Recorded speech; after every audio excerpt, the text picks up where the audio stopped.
I do express concern. I am concerned about an escalation. We know what the U.S. record of regime change and nation building has been like in Afghanistan, in Syria, in Libya, in Iraq, or another country in Latin America, whether it's Guatemala, Haiti, Cuba, or elsewhere. And I fear, and I think that that's a critical issue that can unite most people. You may not like Maduro, but you also have to think of the terms of what is national sovereignty, what is independence, what is the rationale behind an intervention. And any opposition force that supports an intervention, a military intervention, in many ways is not asking for a change, but is asking for them to be replaced with them.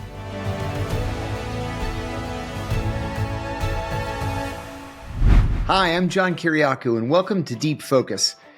All eyes this week are on Venezuela and on what the White House intends to do about Venezuela. Frankly, everybody's got an idea, an opinion, but we really don't know. Should we expect to see the United States actually put ground troops in Venezuela? Are we just sitting with our fingers crossed, collectively that is, that Nicolas Maduro gets on a plane and runs off somewhere? Or is this about China? Even beyond that, is this really just Donald Trump bluffing? And is he going to announce next week some grand idea that we're going to have peace with Venezuela and everybody's going to be friends again? Who knows? I don't know, but our guest probably does. I'm very happy to welcome Professor Miguel Tinker Salas. He is one of the world's leading experts on Venezuela. He is Emeritus Professor of History and Chicano, Latino Studies, and author of Venezuela, What Everyone Needs to Know, and The Enduring Legacy, Oil, Culture, and Society in Venezuela. He currently teaches at Pomona College, and we're happy to have him. Professor, thanks so much for joining us. Thank you. I don't mean to make light of the situation in Venezuela. Of course, this is a very serious thing. On the one hand, we've got the White House ordering drone attacks on boats that we're told are drug boats. I'll tell you from my own time as the senior investigator on the Senate Foreign Relations Committee staff, I actually looked at drug trafficking from and through Venezuela, and frankly, I couldn't find any. Certainly, Venezuela is a way station for individuals involved in the drug trade or for some of the cartels, but it's really Colombians using Venezuelan territory to sell their drugs. I never saw any evidence or any intelligence indicating that the president of Venezuela, Nicolas Maduro, was involved in drug trafficking. But the White House is saying that no, we have it all wrong. Do we have it all wrong? What are you seeing here? Well, first of all, I think you're correct. This is not about drug trafficking. I think that they've created the notion or the idea or the narrative that Venezuela is a producer of cocaine and of fentanyl, none of which is true. According to U.S. intelligence services back in March and April, they reported on Venezuela. It said there is no fentanyl production in Venezuela. Most of the precursors all arrive through Mexico or other countries, so that Venezuela does not produce fentanyl. I can only imagine the face on the generals when Trump asked them to produce targets that produce fentanyl in Venezuela, and they had to tell him, well, we can't find any. And as you pointed out yourself, U.S. intelligence reports that maybe less than 7% of cocaine traverses Venezuela en route to Europe, not the U.S. The very notion that these launches that are being attacked in the Caribbean were headed for the U.S. or represented a clear and present danger to the U.S. or had to be blown out of the water because they were going to the U.S. is absurd. This is not about drug trafficking. So then what is it about? It is about reassuming, re-engaging, and assuming the position of hegemon of the U.S. in Latin America. The target here right now is Venezuela, but long-term the target is Cuba. Long-term the target is Nicaragua. Long-term the target is Mexico. This is about in many ways reasserting U.S. hegemony, which it had lost in some ways in the last 25 years with the rise of leftist governments in Latin America.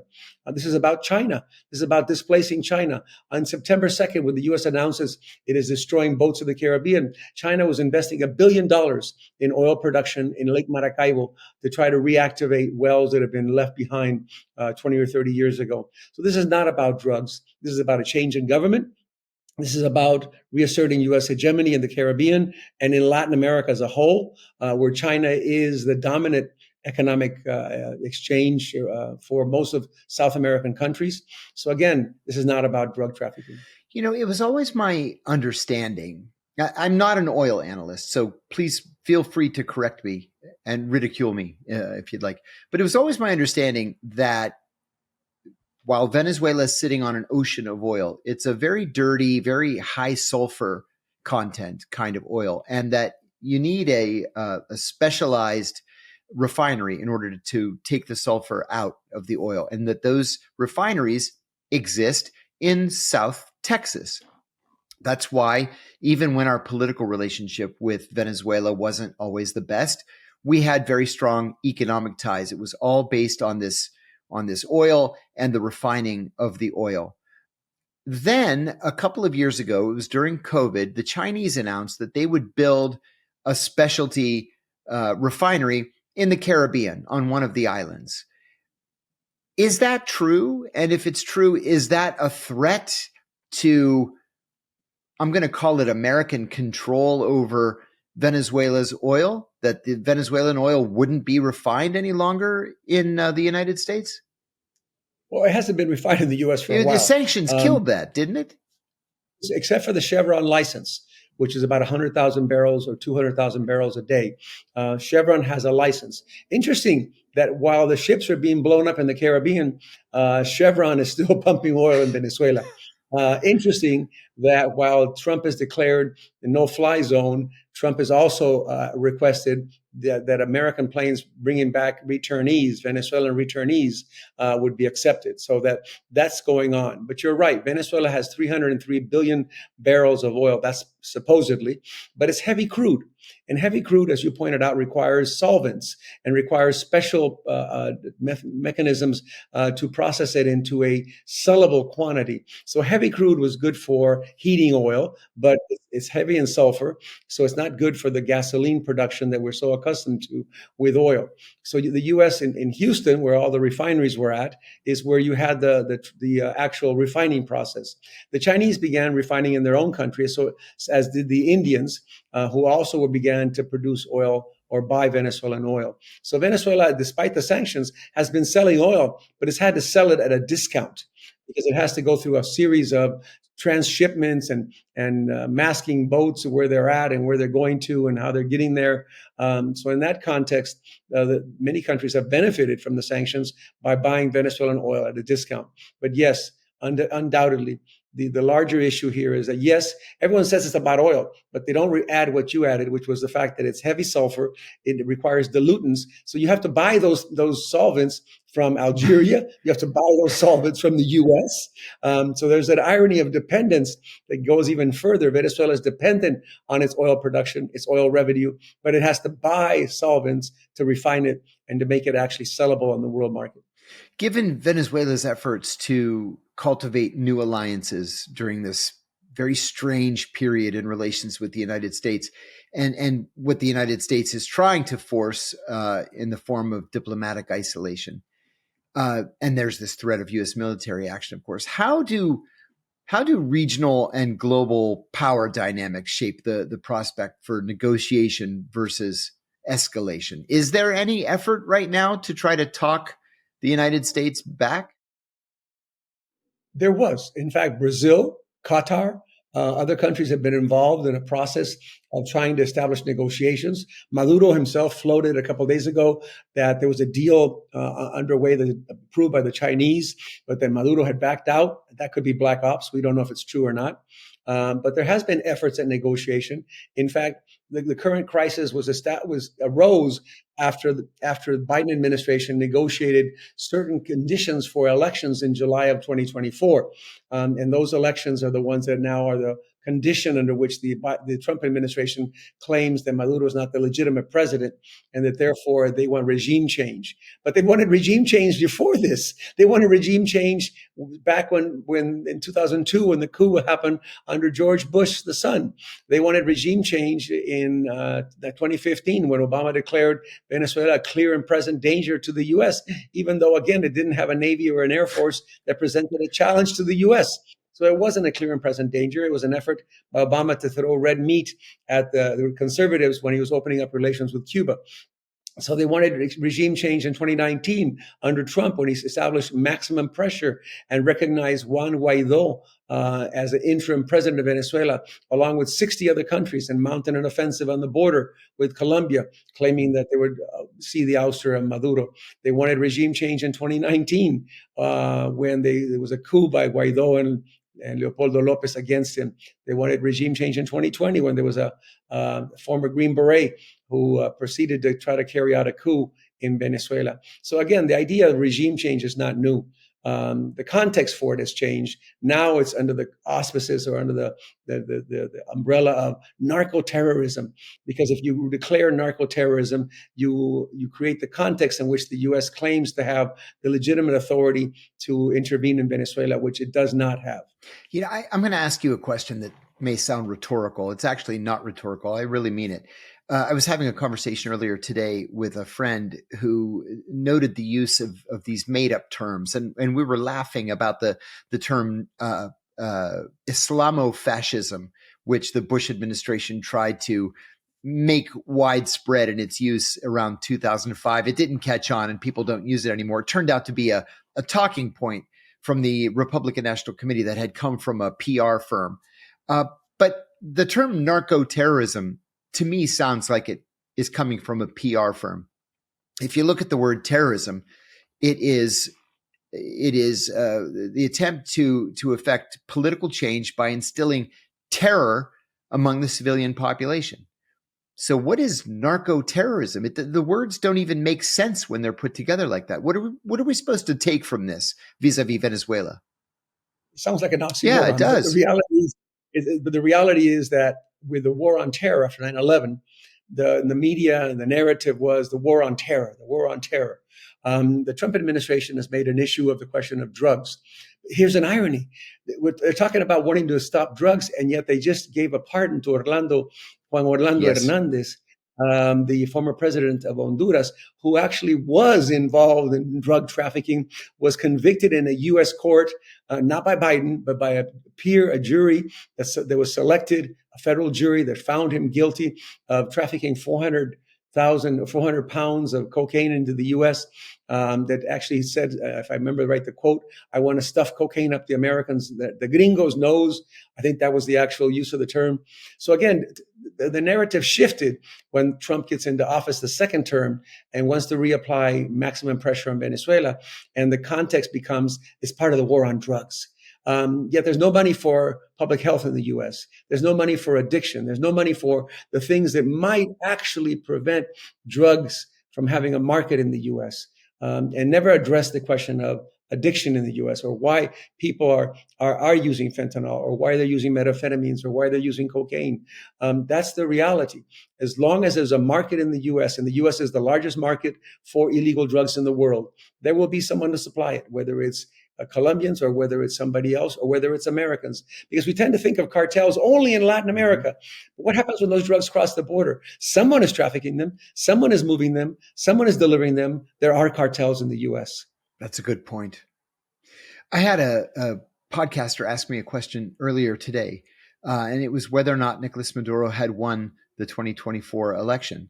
And I said, it was my understanding that he had won. I know several people who were there as election observers who came back and said that what they had seen was that he had legitimately won. Certainly, conservatives are saying that the election was stolen. There were accusations of the CIA being involved in one way or the other.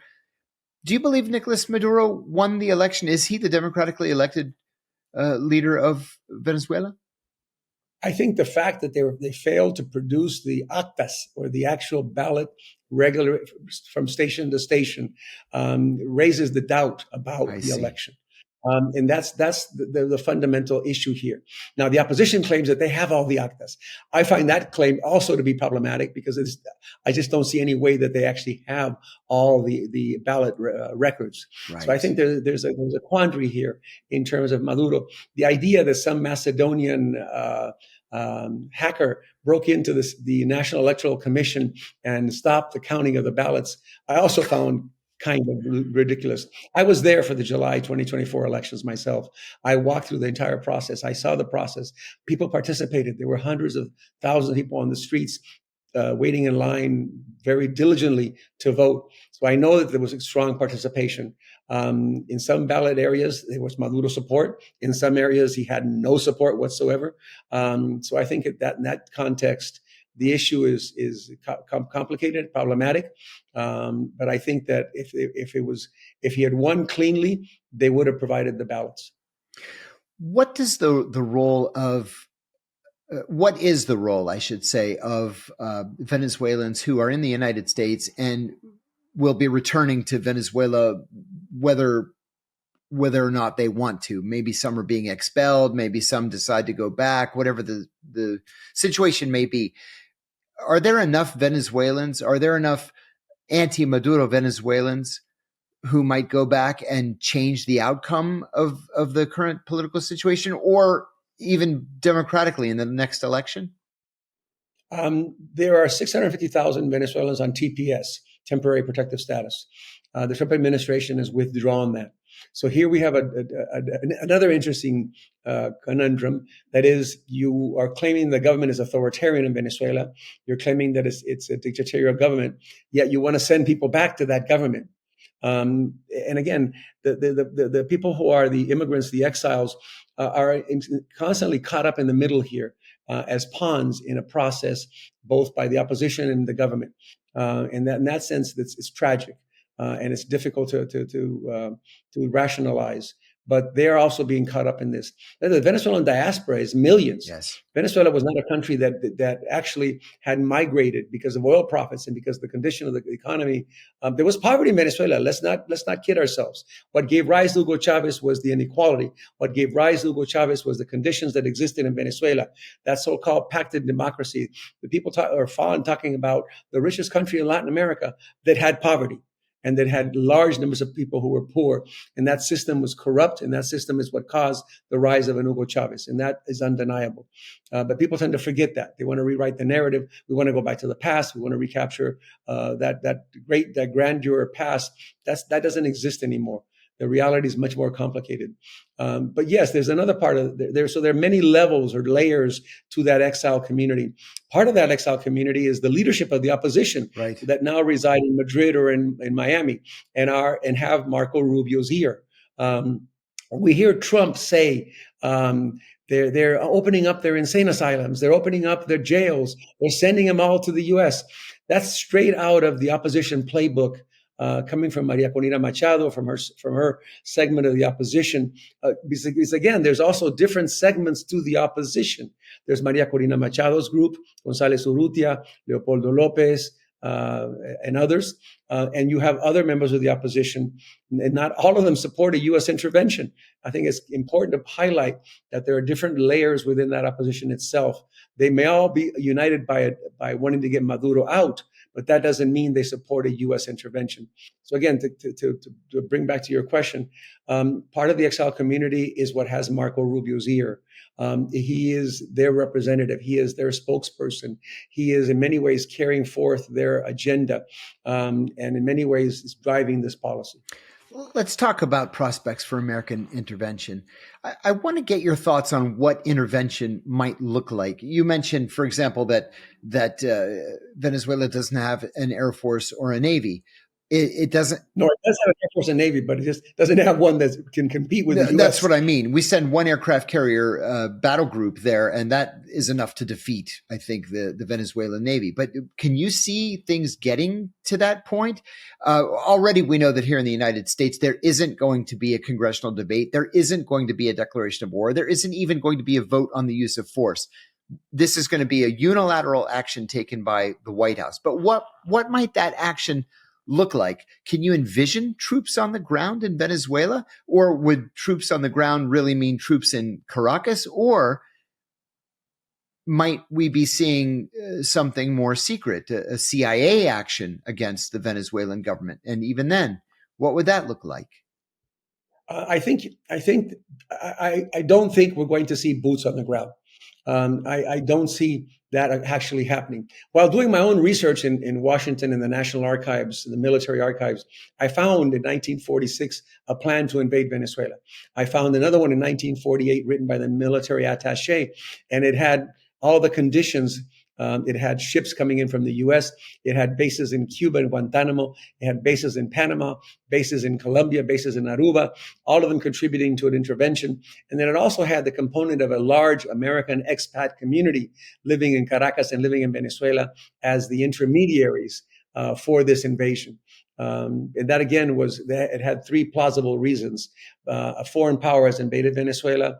Venezuela has a rebellious government that won't sell oil to the U.S. And third, there is social tumult that doesn't allow for oil production to take place. So oil was a factor in all three of those. And they actually had as a condition setting up a conservative government that would align with the U.S. So those are interesting factors in a 1948 report around an invasion of Venezuela. So I don't see boots on the ground. It's the old adage, if you break it, you own it.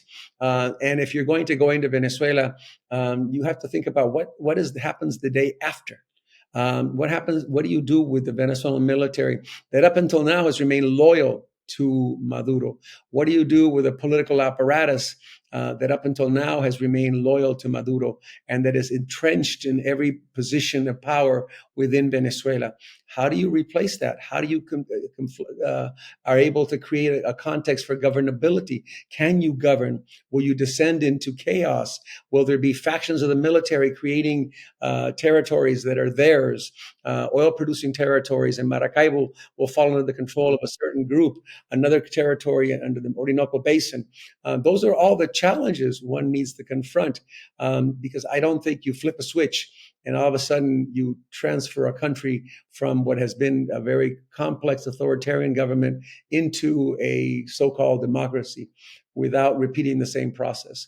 So I foresee, and the talk on the street in Caracas, I spoke to a friend this morning, is that there might be an attack directed at a particular military target, similar to what happened in Iran, where the U.S.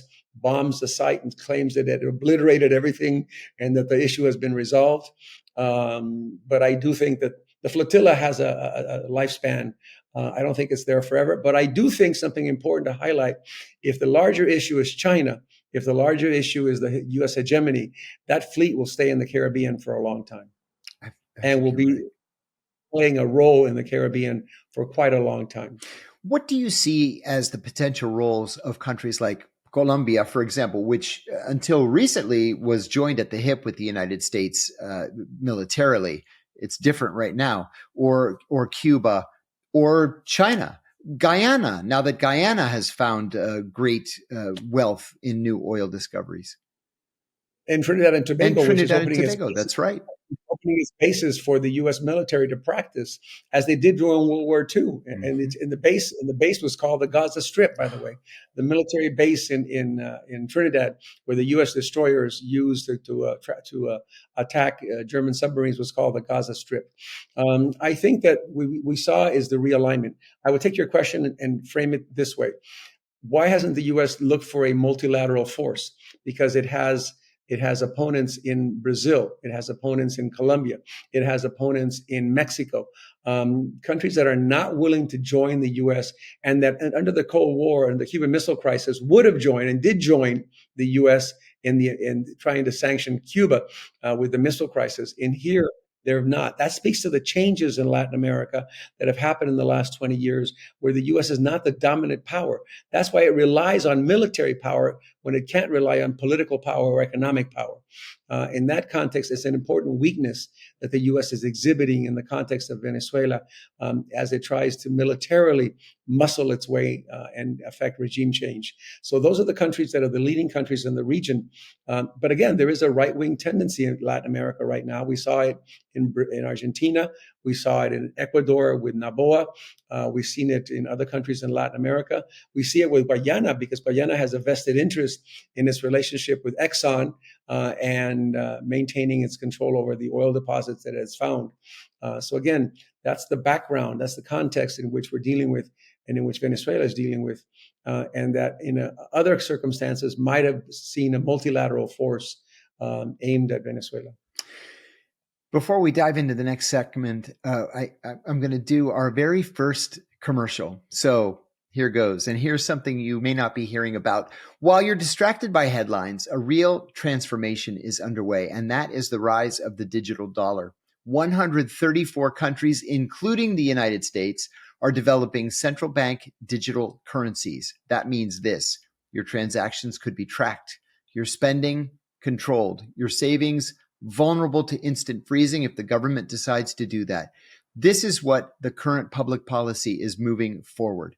Bureaucrats and those suspicious former colleagues of mine at our nation's three-letter agencies would love nothing more than to have more information about you.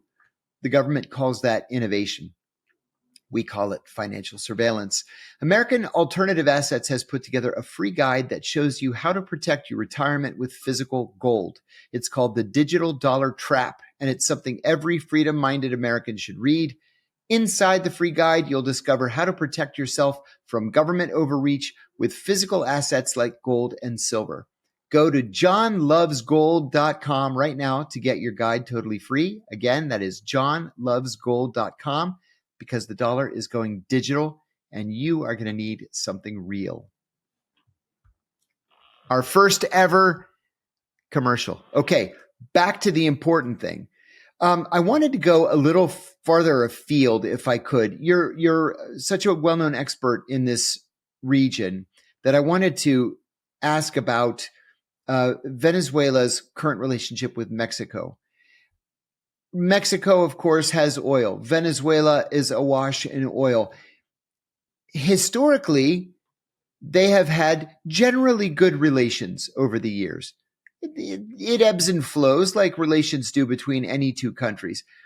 Is Mexico, do you think, able to take a leadership position in this current situation, maybe to the point of convincing the United States that armed hostilities with Venezuela really are not the way to go? Well, but if we go back to the Trump first administration, his Secretary of Defense, Mark Epstein, in his book, talked about how Trump asked about launching cruise missiles into Mexico. Lest we forget about that, Mexico is also a target of the Trump administration. In the last iteration of his comments on Venezuela, he mentioned that Colombia was in the sites, that Mexico was also in the sites. And I fear that Mexico is also in a very vulnerable position. Its economy is so integrated with the U.S. economy that it's the old adage that when the U.S. catches a cold, Mexico gets pneumonia. It's the old adage, poor Mexico, so close, so far from God, so close to the U.S. So that in that sense, Mexico has certain vulnerabilities, and they're constantly being targeted. Even though there is a free trade agreement between them, the Trump administration doesn't respect it. It wants to renegotiate it. So Mexico is looking at its own situation, its own challenges in dealing with the Trump administration. And plus it has an active issue with the cartels that actually do produce fentanyl and that actually do control some territory and that are that are a constant challenge to the state and state sovereignty and its ability to exercise control. So in that sense, I don't think that they are able to play the outsized role that they may have played in another context. Colombia has become also a target of the Trump administration. In this last iteration of his comments on Venezuela, he mentioned looking at land targets, and he said land targets in Venezuela as well as in Colombia. So in that sense, he opened up a specter of possible intervention and land attacks in both Venezuela, Colombia, and in Mexico. In your book, The Enduring Legacy, you argue that oil reshaped everyday life and the notions of citizenship in Venezuela. What parallels or even contrasts do you see with today's debates over resource nationalism and energy transition in Latin America? Are you seeing history repeating itself? No, I think that era has gone past. Although there's a legacy that remains, and that is the all-powerful state that controls the purse strings, that controls the economy. Because again, oil was nationalized in '76 in Venezuela, '75, and then officially in '76. And oil, the control was over the question of who controlled the Ministry of Petroleum and Hydrocarbons, who controlled the board of directors of the nationalized oil industry, PDVSA, Petróleos of Venezuela, because whoever controlled the economy. To the extent that the oil company wanted to isolate the state, or at least to create a marginal line around itself to avoid state intervention, created some of the context under which Hugo Chavez could attempt to renationalize the oil company. But I think in the context of what we've seen more recently, I see it very difficult. I think that magical state that Fernando Coronil talked about has disappeared. I think that context has disappeared, that people don't see oil as prosperity anymore to the same extent that they saw it at one time. It's an unfortunate outcome. And it's back to what Juan Pablo Pérez Alfonso, the minister of oil, said in the 60s, oil in Venezuela is the excrement of the devil. I want to switch, if I could, to U.S.-Mexico relations. You have written a great deal over the years about the U.S.-Mexico border and about the long-standing cross-border ties that the two countries have. I mean, all over Texas, we have Mexican mayors who actually sleep in their houses in Texas and then cross the border for safety reasons, cross the border the next day to actually administer their cities. But we've got businesses straddling both sides of the border. We have ranchers that straddle both sides of the border. How should historians' understanding of the border region inform current policy discussions on migration, discussions on security? How are things changing? I think that the context for that integration it varies. So that you have areas like Nogales, or Ciudad Juárez and El Paso, where that integration is lived on a daily basis. As you point out, people live in El Paso. They may have their economic activity in Ciudad Juárez, Tamaulipas, the same thing. So it varies. San Diego is much different because San Diego has a buffer between itself and the border. It has the Chula Vista, has National City, has San Isidro. So it created a buffer around its own interaction with Tijuana. And it was one of the cities that least had influence with Tijuana in the context of a border relationship. I think what's missing sometimes in the national debate are the voices from the border. We always said if we looked at how people got along without the influence of Mexico City or DC, except that image actually evaporated under the Clinton era when you have the border patrol exercising a greater role along the border in Ciudad Juárez, El Paso, with Operation Gatekeeper and Operation Lights on the Border, et cetera, and people on the border actually supporting it. So we found that border culture, border society was not sufficiently strong enough to create a new society, to create a new context. Many scholars argued, we have a new culture, a new border culture. It is a mixture. It's Mex-America. It's Mexico and the U.S. Carlos Fuentes, the Mexican author, wrote about it in his book on the border. But the reality is not. The border plays out all the asymmetrical relationships that exist between the U.S. and Mexico on a more concentrated level, on a more clearly defined level. And although there are 40 million people that cross the border between San Isidro and San Diego every year, the most populated border crossing anywhere in the world, where the first world meets the third world, it's also now an area where the rest of the world, the third world, meets the U.S. As we saw with African immigrants, Cuban immigrants, Haitian immigrants, Venezuelan immigrants, Afghani immigrants, Somali immigrants, so that border is no longer just a binational border. It is an international border and has been transformed by what's happened in the last decade. I want to ask you also about your own career at Pomona College. Looking back on your teaching career and your work in Chicano, Chicana, Latino, Latina studies, what changes have you seen in how students understand Latin America and Latino identities in the U.S. over the years? This must have changed dramatically since the 1970s. What challenges remain? Well, I think that the change has been dramatic is that the Latino community itself has changed. It's no longer simply Mexican dominant. We now have everywhere in the U.S. a strong Central American population, an increasingly large Caribbean population, Haitian, Cuban, Dominican. The same thing for South America. So that the composition of the Latin American population in the U.S. has changed dramatically. So that if you look at Chicano Latino studies, it is facing a challenge of how to deal and how to address those significant changes. It has to recognize its Mexican base. 64%, 60% is still Mexican, but it also has to recognize the fact that diaspora has produced significant, dramatic changes in how we envision the Latino population in the U.S. Not to think of it as a hegemon, not to think of it as a uniform body, but with all its complexities, with all its class differences, with all its racial and ethnic differences. That's the context in which to envision the Latino population. And that explains why a certain segment voted for Donald Trump in the last election, and why today that segment has now seen the light, and support for Donald Trump has decreased significantly among that Latino population. Many of them thought that when he talked about deporting the bad hombres, in quotes, it didn't mean them. But guess what? It does mean them.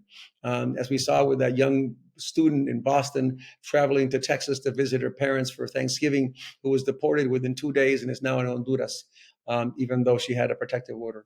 Just crazy. Before I let you go, I have to ask you, if you were a betting man, would you expect to be at war with Venezuela in the coming weeks or months? Well, we could argue that we're already at war. Well, that's a good point. When you establish a flotilla of dozens of ships off the coast, when you bomb boats unilaterally, when you claim to control their airspace, the reality is that controlling airspace is an act of war. And I think that the U.S. Congress is remiss in not forcing the administration to address these issues, as we saw with Hexet, in double killing the individuals, which is a violation of the Geneva Convention, a violation of the UN Convention, a violation of every norm of warfare that exists. You don't kill individuals that have been already neutralized in an act of war. But I do express concern. I am concerned about an escalation.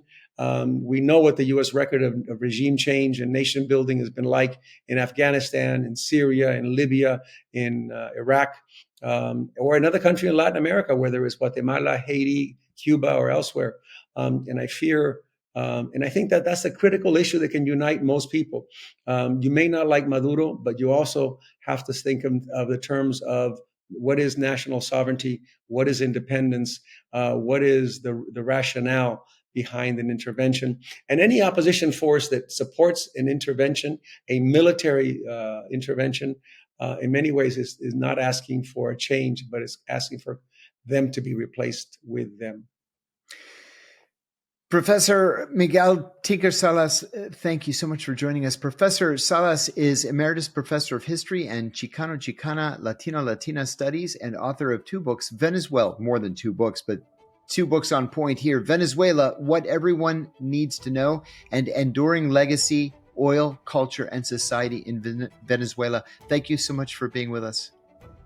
Thank you for giving me the opportunity to speak. Pleasure's all mine. And ladies and gentlemen, I would ask again that you do me the personal favor of liking, subscribing, sharing, tell your friends, tell your family. It's only because of you and support from you that we can continue to have these interesting and in-depth conversations. So thanks again. I'm John Kiriakou. You've been watching Deep Focus. All the best.